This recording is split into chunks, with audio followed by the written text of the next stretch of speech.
Dito sa game na to guys, partida lang talaga to kasi naman yung Tito Badang namin dito IFK lang. Kung akala ko guys na mapipitas na dito yung Tito Badang namin, kaso lang inagaw niya pala dito yung Lord ng kalaban. Yun guys, naagaw niya dito at kaso lang napitas pala siya dito guys. Wala palang retry yung core nila. At pagtingin ko dito sa stats guys, 0-10 na pala dito yung Mia namin.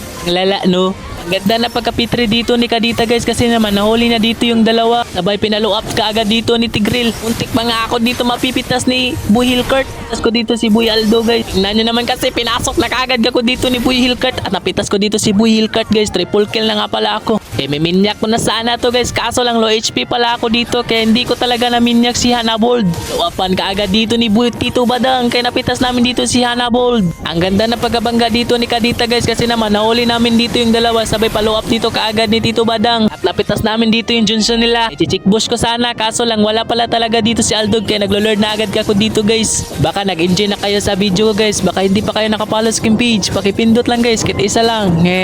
Dito na lang muna yung voice over ko guys. Panoodin nyo guys hanggang dulo kung paano mga sumusunod na ganap sa game na to. Music please. Shawty got that super thing. Hot in the sun, nigga, stop for Spain.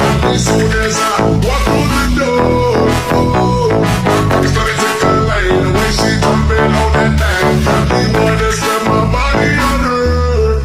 She had it popping, lock it, drop it down, burn it, got a head on me to blow that crazy feeling. Back to my ring, back on my jewelry. Shawty is cool like the fire, cool like fire.